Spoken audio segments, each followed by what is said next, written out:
Well, it looks like the former housing minister is a bit salty, a bit upset he didn't make the cut for Carney's new cabinet. Prime Minister Mark Carney unveiled his new cabinet yesterday. It includes 28 cabinet ministers plus 10 secretaries of state, and 24 of those are new faces.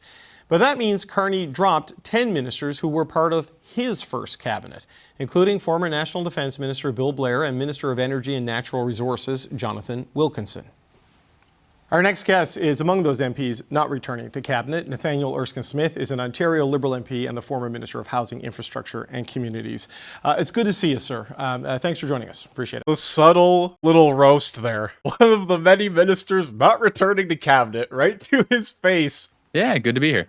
I want to start with the social media post that you put up yesterday saying that it's impossible not to feel disrespected, and the way this all played out doesn't sit right. What do you mean by that? Well, first, people should know, because everything gets taken out of context sometimes in politics, and I know Canadian politics is missing some of the melodrama from the U.S., so people are searching for it sometimes.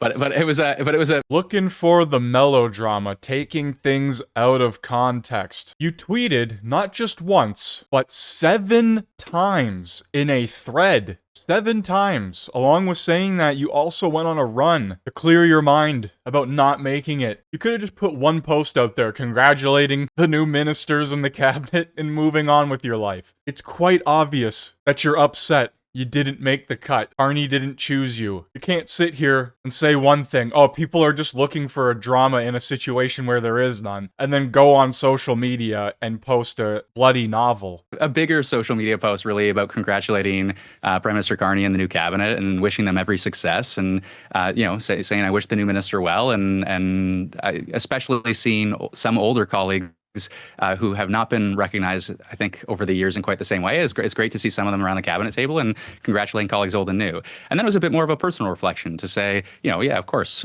frustrated. I changed my life around. I wasn't going to run again initially, and there was this opportunity to make an even bigger difference on a file that I see as the biggest challenge this country faces, apart from Canada-US, is the generational challenge of housing. And so there's an opportunity to make the biggest difference, and to be appointed in December and then reappointed in March, and to travel across the province to over 20 ridings in the election. Yeah, I mean, I think any human, I said this morning, politicians are humans too. I think anyone's going to feel some disrespect and frustration. But look, overwhelmingly, I wish the government well, and I'm going to contribute to its success. He sounds a bit entitled. Oh, I changed my whole life around for this. It's like he thought he was going to get a guaranteed spot in the cabinet. Oh, I wasn't going to run, but then Carney and I talked, and then, I decided to run because I thought I was going to become a cabinet minister again. And now here I am, just left in the caucus, in the backbench, sort of forgotten about. I wonder if this is going to create any sort of turmoil within the Liberal Party, because we already have ministers like Guilbeault coming out, going against the things that Carney said. And now we have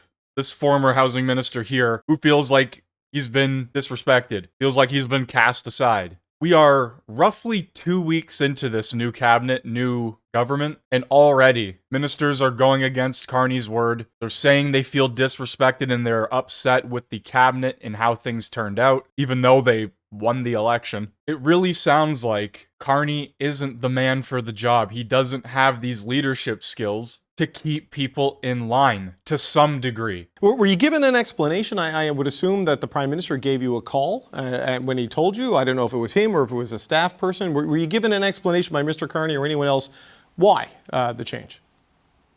Yeah, I mean, there are many factors, obviously, that go into cabinet decision-making process, and there are no guarantees in this. I know that too.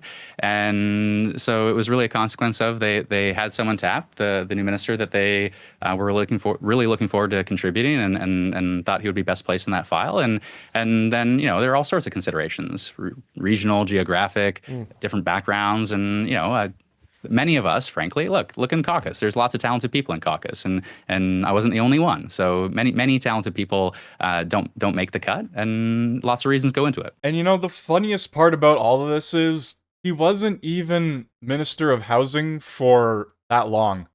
Like the dates are right there. And well, I guess only time will tell what happens to Nate Smith here. As Carney said himself, he will push the by-election, allowing Pierre to run for his new riding. So I'm wondering how many other MPs and members within both sides, opposition and the current government, are going to potentially step down or forfeit their seat in this upcoming by-election. We saw earlier this year, Karina Gould came out and said that she was against Mark Carney's economic plan, that it would bring a lot of cuts to certain programs and services. It really seems like the Liberal caucus is not on the same page. And when you see things like this, oh, it's not that big of a deal, oh, I'm not that upset, or people are trying to blow this out of proportion, once again, you made a whole thread here. If it wasn't that big of a deal, you would have made one post and left it alone. But it seems like the Liberals are melting down and imploding as we currently speak. I want to know what you guys think in the comments section below. Hit that like button, hit that sub button if you are new, and I will see you in the next one.